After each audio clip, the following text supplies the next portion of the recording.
JR. And today we're going to change things up a little bit. First thing I'm going to mention is the holidays for the week to come. On Monday, we're going to have National Bavarian Crepes Day, National Goof Off Day, and As Young as You Feel Day. Which I think As Young as You Feel Day should be every day. Right. And then on Tuesday, we're going to have National and World Agriculture Day, National Chip and Dip Day and Melba Toast Day, National Puppy Day, and then also National American Diabetes Association Alert Day. And again, every day should be Puppy Day if you're an animal lover. Right. On Wednesday, we will have National Chocolate Covered Raisin Day, National Cheesecake Day, and National Equal Pay Day, which I think that should be every day as well. Well, that's one of the big debates going on right now in the politics right now. On Thursday, we have National Medal of Honor Day, National Tolkien Reading Day, which is J.R.R. Tolkien from Lord of the Rings and that. Then we also have Pecan Day and Waffle Day. It's pecan, whatever. But that's Pecan Day and Waffle Day on Thursday. Friday, we have Epilepsy Awareness Day, National Nougat Day, National Spinach Day, and Leonard Nimoy's birthday, which has become Live Long and Prosper Day for any Star Trek fans out there. Then on Saturday, we have International Medical Science Liaison Day, National Scribble Day, and National Joe Day, when National Joe Day is, I had to look it up. When you have a cup of Joe with somebody named Joe. Right. People are encouraged to have a cup of Joe with a friend named Joe. Although I don't think I have any friends named Joe. Actually, I might. I don't know. Yeah. And then you have Passover begins for our Jewish people. Any Jewish people. And on Sunday, it's National Black Forest Cake Day, Something on a Stick Day, National Triglycerides Day, which is people should be aware of their cholesterol, National Weed Appreciation Day, which is not the weed that you smoke, but the weeds in the garden. And some people do appreciate their weeds. And it's also Palm Sunday for Christians out there. It's the Sunday before Easter. That's all the holidays for this coming week. And again, these are not national, or this is just a list of holidays that people have come up with over the years. Right, they're not. That we're going to start every Monday. We're going to read a list of that holidays that we just because we want to. Just to kind of help inform and let you know. Maybe you want to have a cup. You have a friend. Your best friend is Joe. Have a cup of Joe with them on Saturday. Or you like chocolate covered raisins. You do that on Wednesday. Or you like chicken on a stick or sausage on a stick. Sunday. That on Sunday. And then also, if you're a big Trekkie, Star Trek fan, we have Leonard Nimoy's birthday, Live Long and Prosper Day, is on Friday. So that's something that you can do. I know our son is very huge with Star Trek, and he didn't know that it was Live Long and Prosper Day. So to get into the heart of our discussion today, we're going to start out 1980s fashion trends, toy trends. There's so many out there. Trends and fads. And trends and that we can discuss this for hours on end every day, and then we can go into the 90s. We could talk about this all the time. And we were kids in the 80s, so we definitely know about the toy stuff. And that's something we want to discuss, is some of the things that we were into at that time. So one of my favorites on this list that I found was the Garbage Pail Kids. And see, I wasn't that big. I was big into Cabbage Patch dolls. They go together. They were kind of influenced from each other. They were, but Cabbage I was Patch more Kids of the came dolls. First. Right, but Cabbage Patch Kids came first, and people like Weird Al, who does parodies, decided to come up with Garbage Pail Kids. Right. I mean, I don't see nothing wrong with it. Yeah, but Garbage Pail Kids were more of the cards. But they still were a parody. They were. You could take one Cabbage Patch Kid. Now, there was more Garbage Pail Kids than Cabbage Patch Kids. There was. I can guarantee you that. Yeah, and I remember when I was in elementary school, we had the cards, and we used to trade them and play games, kind of like Dungeons and Dragons. We would play games with them, and each one had different powers, and it was, I don't know if everybody was like that, but I know in my elementary school we did things like that, and they were real big and things like that. Another thing that I had when in the 80s that was, I know, a fad was the jelly shoes. Oh, and they were so uncomfortable, and my feet would burn because of the jelly shoes, and it would be so uncomfortable to walk in. But I do remember what But we have those today. They're called Crocs. Right, but they're not different. They're different, yes, but they were influenced, I'm sure. I'm sure they were, but the jelly shoes, when you wore jelly shoes, and they were a girl thing, so I'm sure you did, but the sun would reflect. Well, you didn't. You gonna tell me you wore jelly shoes? That doesn't mean I ain't tried them on to see how they feel. But the thing was, with the jelly shoes, the sun would reflect into that jelly, and it would cause your feet to burn. You know my motto. If I can't say I know how something feels unless I try it. Right. Like, and then I wouldn't know how it feels to walk in high heels unless I tried it once or twice. Did you have a mullet? No. My brother did have a mullet. I had big jelly hair. Shoes. You had big hair and you had mullets. Right. My brother had a mullet and I had big hair. I thought the mullets were more in the 90s. No, it started out in the 80s. I know my brother had a mullet and I had big hair. We would go through so much hairspray because I had perms, so my hair was curly, and I would tease and use so much hairspray on my hair. My hair was huge for years. I mean, I didn't have big hair. I liked big hair music. I did that. There's a picture or two that you've seen of me when I was like 17. Yeah, you didn't have much hair at all. The longest I've ever had hair was up until I was about 3 years old. I wish I could find that picture so I could show you, because I had long blonde hair. The only picture I've seen is when it was you and your brother, and you had the curly short hair. Yeah, but I had long blonde hair until I was about 3-4 years old. Right. And I can't find that picture for the life of me. I mean, I know that I had big hair. I did. There was nothing wrong with women with big hair. I didn't like big hair on myself, because still to this day, I just like to get up, get dressed, and go. I don't want to have to worry about fixing my hair. And I don't spend as much time. I used to spend at least an hour on my hair every day. My hair had to be huge. Getting close to a haircut. When I was in junior high school, and I spent hours on my hair, teasing my hair and trying to make it look I'm still losing hair. Yeah. But hopefully, I was reading about collagen. Hopefully, because collagen is supposed to help with hair growth, so I'm gonna see how that works. One thing on this list that I never even knew existed in the 80s, not even the 90s, still to this day I've never seen them. They're called Freezy Freakies. There's some kind of snow glove, some kind of snow glove that when you wear it, they reveal fun colors and designs in cold temperatures. I've never heard of them. Still to this day. Well, also though, the difference also could be that we live in a warmer climate, so we don't get a whole lot of snow, and so that's a possibility why. Now, I see what we're looking at. They're still available now. I mean, they're probably a little different than what the fads were. No, you typed in the wrong thing. You said snow gloves. Freezy Freakies. Let's see. Those are regular snow gloves. We're talking about the ones that change color. Freakies. Yeah, we're talking about the ones that change color. See, that's what I'm talking about. I know, but still, it's still a possibility that the reason that we didn't have exposure to them is because we live in a warm climate.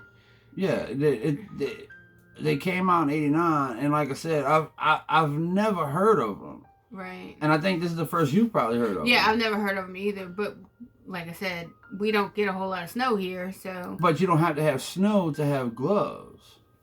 To have snow gloves, you kind of need to have snow. But people wear stuff. People, like before your surgery, you would get cold. Right. I mean, not cold, you wouldn't get cold, but they got people that still get cold and they like to wear gloves. Right. You know, like your mother-in-law. She gets cold easy. My mom gets cold easy. So. Right. But I've never heard of them. I think it was a cool idea, but it's the one thing I've never heard of. And it's like, what in the world is Freezy Freakies? Right. Maybe down the road I might have to order some and test them out and see what they actually like. Right. Let's see. What's something else? Oh. I had a hair crimper. I did. That went along with the big hair. The big hair and the hair crimper. And that leads me into, I don't know if it's the toys from the 80s on this list, but before I say that, let me see what I'm talking about. Okay. Yep. What was it brought us into the Gym and the Holograms era. The Crimpers yes. and the Gym and the Holograms. I loved Gym and the Holograms. I watched it every Saturday morning. Now, our Saturdays until Soul Train came on, every Saturday we sat in front of that TV and watched cartoons. Every morning. And you see, we watched people don't realize, Bugs like I Bunny said, you don't realize the correlation between cartoons and fads. Like the hair crimpers and Gym and the Holograms. Yeah, Gym and the Holograms. I had shirts. I had the makeup. I had all kinds of stuff. But where was it? Oh, Gym and the Holograms. Yes, I had shirts. I had posters. I had magazines from Gym and the Holograms. I got my parents to get a subscription to Gym and the Holograms magazines. But why didn't you watch the movie they made? I think I probably did. Not the most recent one. No, not the most recent. Because I was a kid when I was into them. I'm an adult now, and it's just not the same kind of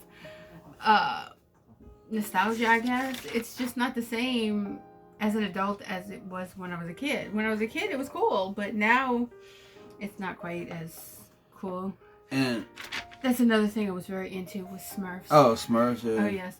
I loved Azrael, and I loved the Smurfs. But if you want to get technical, there was only one female Smurf, so where the rest of them came from?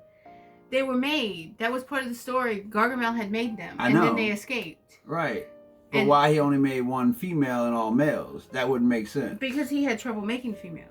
I don't know. I don't know much about Smurfs. I just liked them. I didn't know much about their backstory. I did. And I've even seen all the movies. From now, Smurfs. if you want to go back and talk about the Smurfs, we could talk about one of the most iconic TV shows from that time. Okay. It was on HBO. It had Muppets. Yes. I did love that one. Fraggle Rock. I was a diehard Fraggle Rock fan. As you can tell, people, we was young in the 80s. Like, she was born 76, I was 77, so we were still kind of young, 4 and 5, but we grew up in the 80s. We grew up with all of this stuff, like boom boxes and Walkmans too. That was a big thing. Walkmans came out when we were kids. That was the first portable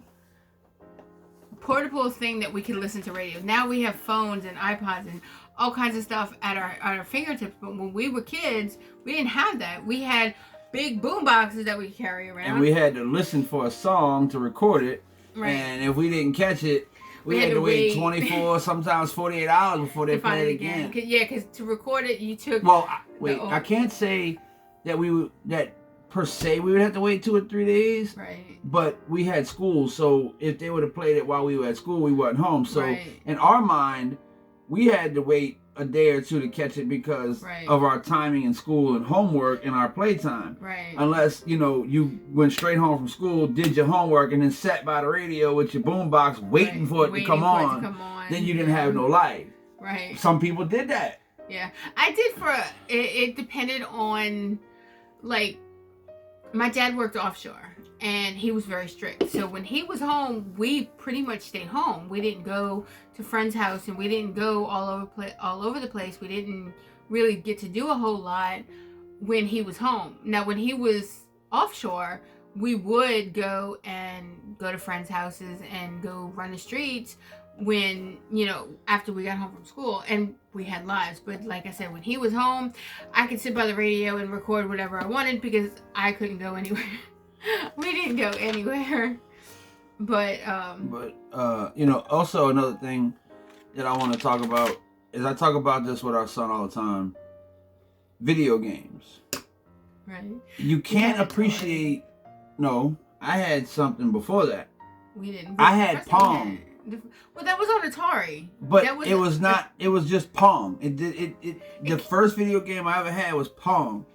And I tell this to our son all the time. To appreciate the games that are here today, you have to appreciate where they came from. Right. The Atari 2600, the Atari 5200. Right. We had the Atari, and Asteroids, Dig Dug, you know, right. Frogger. I remember Frogger, Asteroids, and Pong.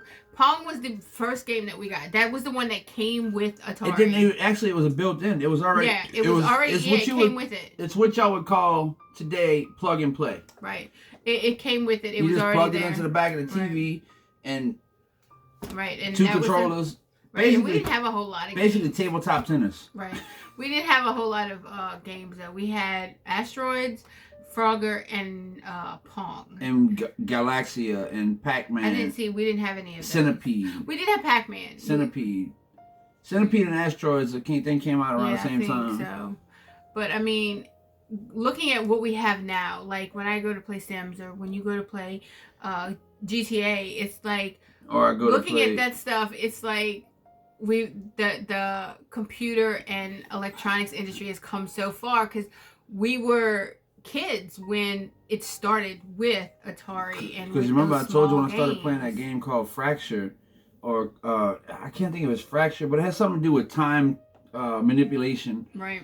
And I was like telling you how real it looked with the graphics. Now I haven't had a chance to play Cyberpunk 2077 yet because I'm waiting for them to fix the bugs before I buy it. But games have come a long way. Right. And I mean, I remember. I still have yet to try VR gaming yet, too. Now, I know we had Atari for the 80s. In the 90s, early 90s is when computers started really coming up. And the first computer we had was the Commodore 64. And we had Wolfenstein on that computer. And now you have it on now that Xbox has bought Bethesda. Right, they have Wolfenstein. We can play it on that. And but I mean, the graphics we thought those graphics were so great on Wolfenstein, and now thinking back to them, they were nothing compared to the realistic. I didn't get my first computer myself. Mm-hmm. Now that's not saying I didn't play on computers. Right. But I didn't get my first owned computer till 2005, like my own in my house that I got myself. Yeah, see, I had one when I moved out. But the thing is, I didn't have a lot of money growing up, so we couldn't. Right. But that doesn't mean that I didn't have friends that had them. There was a friend of mine, a guy named Robin, and his grandmother had a computer. And every time I go over there, you know, that's where I first experienced Doom on a computer. Right. Or, we had the or only Solitaire. The only reason that we were able to have a computer, like I said, my dad worked offshore, and he tried to stay up on computers and stuff because he worked with computers offshore. And the machines and the things that he worked with offshore, he had to know all of the current technology. And so he bought a computer for the house to make sure that he could stay up to date with what was coming out, and so he could stay competitive at work, basically.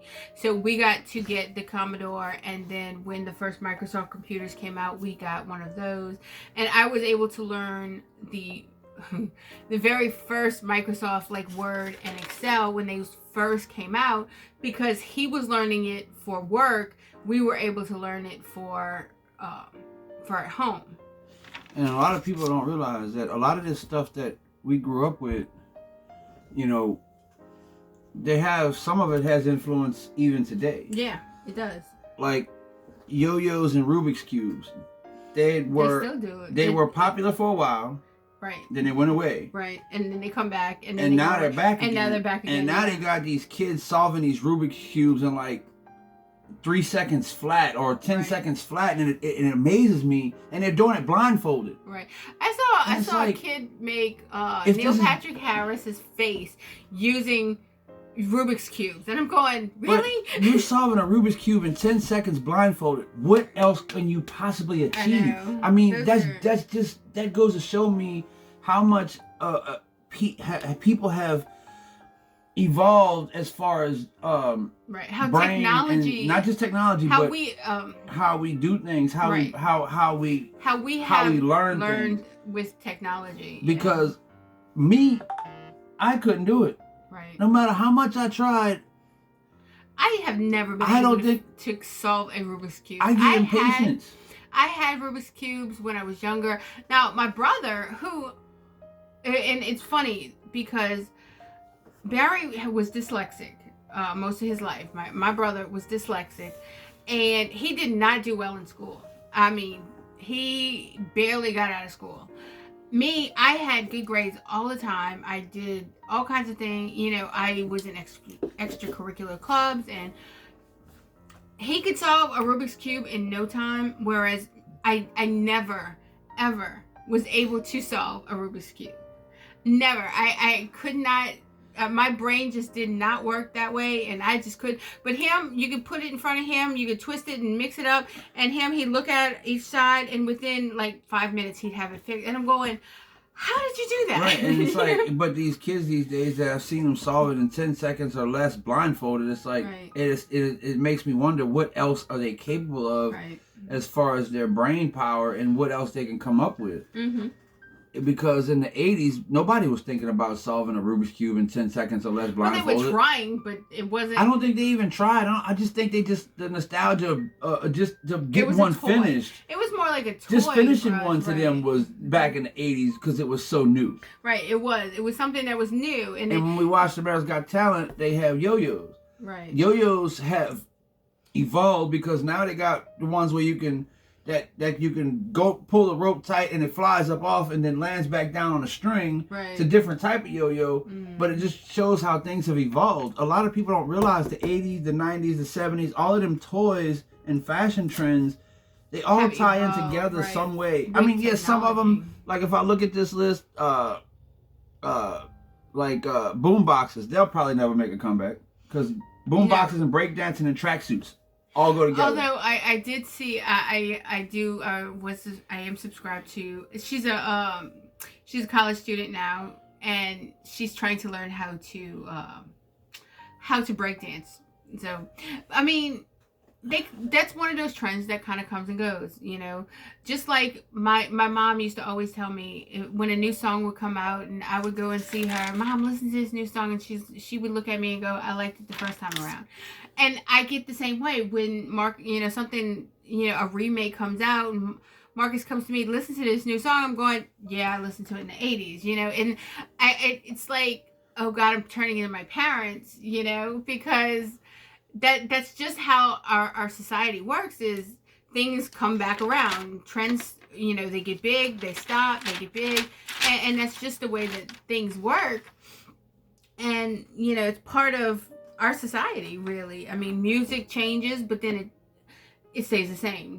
The messages stay the same. It's just the beat and another toy that I don't think that anybody will ever like, it's the bubble machine with the water, and you try to pump it to put the rings onto the thing. That water bubble. I know. They got different versions. They got some with rings. They got some with basketballs. Right. That thing used to be entertained for hours. Yeah, that would keep us entertained for hours. Nowadays, that wouldn't keep kids. Yeah, if you was to take a 10-year-old and show them all the things that we had at 10 years old, they'd be like... Yeah, I'm going to try and put one up on the screen so you can see what we're talking about. It was a very popular toy when we were kids, though. You press the button and the air pushed into the thing and it moved the things around. Because I ran across a conversation with one of my Facebook friends that she posted that she had with her son, and he's 13, and she's asking him questions of what he thinks this means. Right. And only 2 or 3 of them he kind of got right, you know, and it's like... Right. What's that? Oh, this is it's a funny conversation that, you know, that she had with him, and I find it strange that it depends on the child and the parents. Right. If you have a 13-year-old, say, like, if we had a 13-year-old, right, and then we took another 13-year-old, asked them both the same questions, you're most likely going to have 2 separate responses. Yeah. It depends a whole lot on what they were exposed to, how much they've questioned things when they see it around their parents' house. Because if you see a 10-year-old see something in the house, like say they see a Walkman, and they don't care to know what it is, they're not going to ask what it is. Right. They'll just like look at it and push it aside. Mm-hmm. But if they inquire it and ask about it, which I think most kids should learn to do, is ask questions, because I was always told, unless you ask questions. You don't know nothing unless you ask questions, right? Right. But that's something I can say about our son, about Marcus, is that he always asks questions. If he saw something that he wanted to know about, he'd ask questions. Or if he wanted to do research on it, he loved doing research. He still does like doing research. That's what I took away from my college days before I had to stop. Research. He likes doing research, and he, we had a conversation the other day. We were talking about music and about TV. We were talking about shows that were on TV when we were young, and he's like, "Yeah, you showed me that." And that's something I always tried to do. On this list, like Finger Monsters, Muscle Men, and Monster Balls. Polly Pocket. I didn't like small stuff like that. Now, what else was big as far as clothes was shirt ruffles. Didn't do that. No, Prince. I know, yeah. Prince made the singer Prince made those popular. I never really.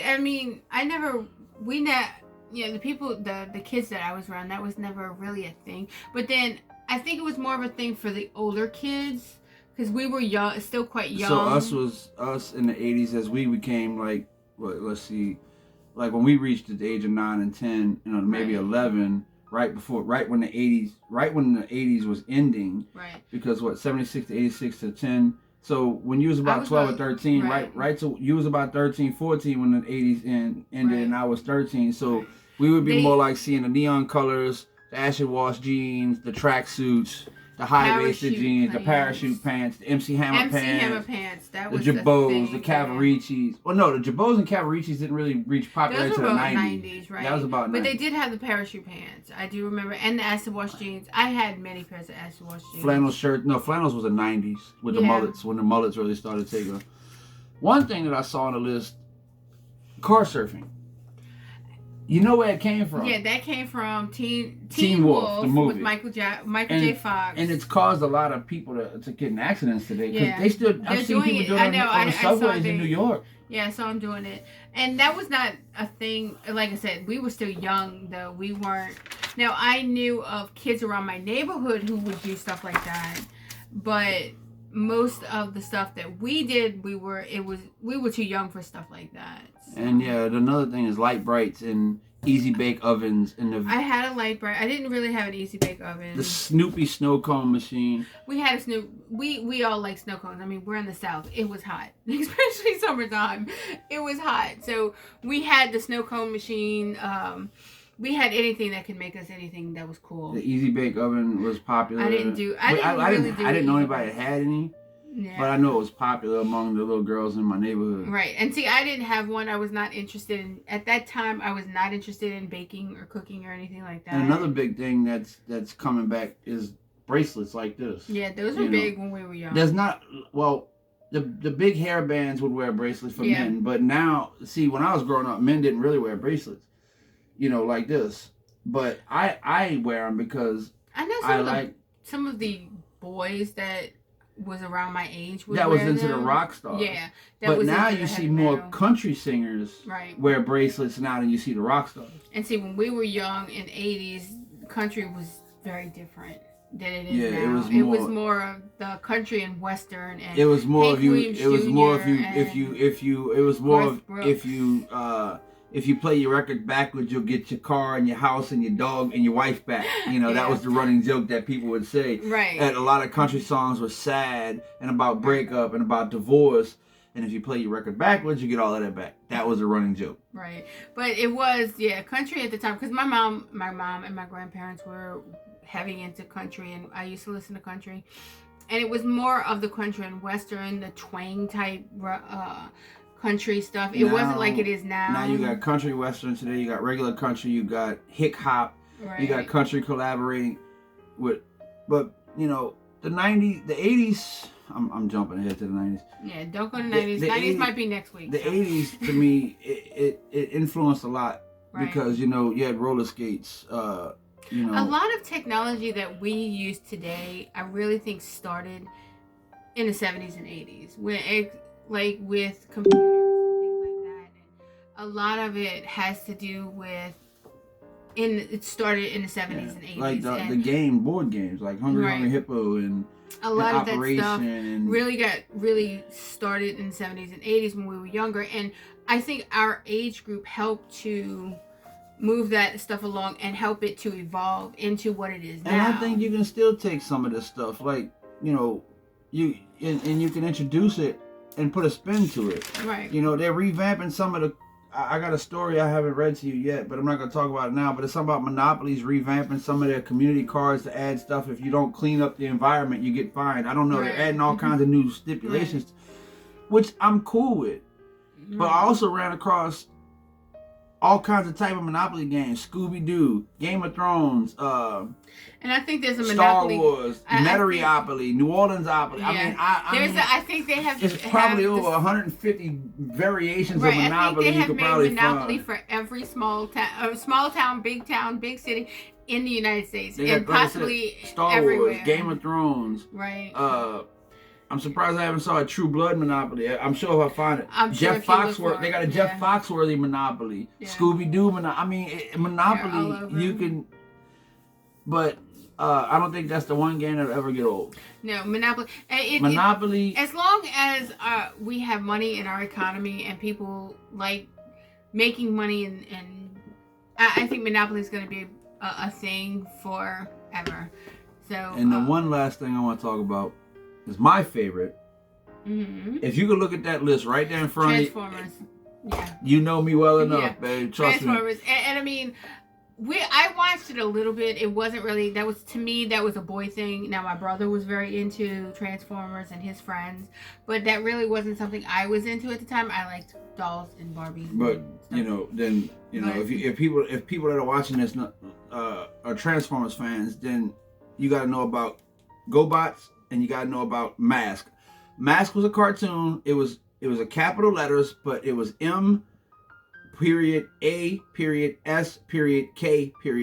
It was a wholly different cartoon from Transformers. It was kind of the same concept, except for their helmets gave them they were humans, but the helmets gave them certain powers, like through their helmets, and their cars transformed to, like, one had wings that would open up. It wasn't really Transformers, but it was still cool. Right. So, but Transformers, absolutely my favorite.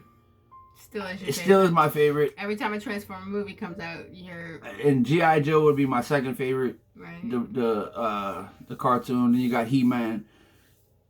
But we can go on forever talking about 80s nostalgia, hip-hop trends from the 80s, rock and roll trends, clothes trends. It's a conversation that you could have for years and years and years, because there's so much out there. Right, and especially for us, because that was when we were growing up. So yeah, the 90s is going to be... have first-hand knowledge of all of those things. And the 90s is even going to be more, because, you know... We did a lot of our transformative years during the 90s as well. So I don't know. 90s for me is kind of a hit or miss decade for me, because... But we will get into that next week. Because I was 77, 87, 80. That's when I basically started, right when 1990 started, 77, 87, I was 10, 80. I was just becoming a teenager. Like right when the 90s started. Right. So... Yeah, transformative years. Yeah, it was the years of discovery of toys and clothes and people and puberty and those things. But that'll be a discussion for next week. That's about all the time that we have for today. We hope that you like and subscribe. Leave us some comments if you remember any of the things that we talked about. Or if there's anything we left out that you want to mention from the 80s that we don't know about. Right, that we didn't talk about that you remember. Because I stumbled on a few more things that I didn't mention in here, you know. Right, like those gloves. I never even knew they existed. You know, there's a few things that I never even knew existed. So if there's something that shaped your life in some kind of way. That had a big impression on you. Or something that you know about that was hip then, went away, and came back. Right. Tell us. Mention it. Let us know. Let it remind us. Tell us about it. We are very, very open-minded when it comes to learning new stuff, because there's a lot of things that we don't know, and we won't deny that. Right. So we are what we call informational people. We like to learn. Yeah, we love to learn and hear new things, because, like I said, there might be stuff from the 80s that we didn't even know Right. about. Especially stuff from up north. We are in southern Louisiana, so if there was trends up north that we didn't know about, I mean, please let us know, because we're talking about the things that we have personal experience with, except for those gloves. But you know, things that we didn't have experience with that maybe you did. Let us know. There might be some kind of toy that y'all experienced that didn't make it to the big stage. Right. So that's still right. is, you know, fun to talk about. But I will try and put most of the stuff that we talked about down in the description box. And please like and subscribe, and come back next week to see what we talk about next week, because we may be talking about 90s trends next week. So we don't know what our topic's going to be yet, but just stay tuned to find out. Right. So you have a nice week, and we will see you next week. Bye-bye.